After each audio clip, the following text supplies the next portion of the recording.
महादेवी वर्मा का जन्म सन 1907 में उत्तर प्रदेश के जनपद फर्रुखाबाद में एक सुशिक्षित मध्यवर्गीय परिवार में हुआ।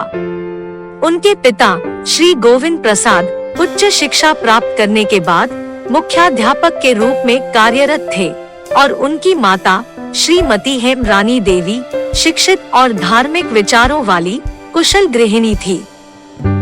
माता पिता की पहली संतान महादेवी का जन्म बहुत लंबी प्रतीक्षा और मनौती के पश्चात हुआ था। कहा जाता है कि उनके परिवार में 7 पीढ़ियों के बाद पहली बार कन्या ने जन्म लिया था। अतः उन्हें कुलदेवी दुर्गा के विशेष अनुग्रह का प्रसाद मानकर उनका नाम महादेवी रखा गया। कौन जानता था कि आने वाले समय में महादेवी अपने व्यक्तित्व एवं कृतित्व से इस नाम की सार्थकता को भी सिद्ध करेंगी।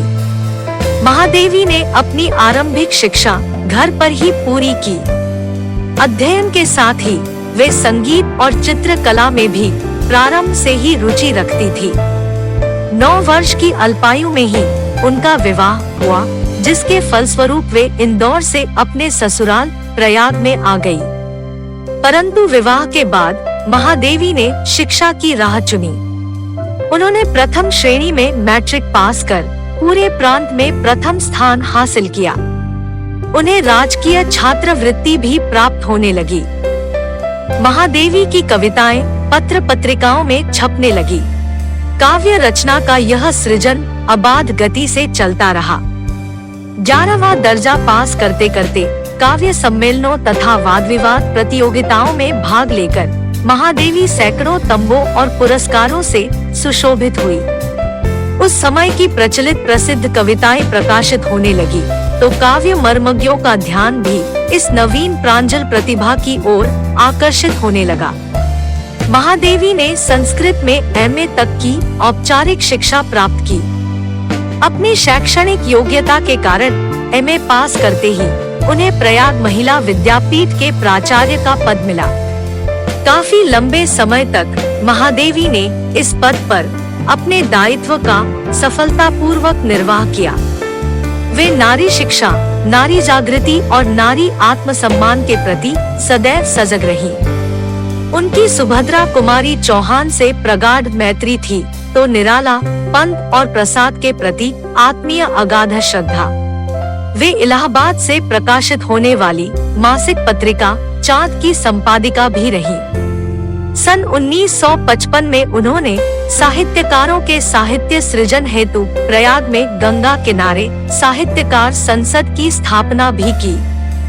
जीवन की विविधता का यही वैशिष्ट्य महादेवी की साहित्यिक और कलात्मक अभिव्यक्तियों में भी देखा जा सकता है।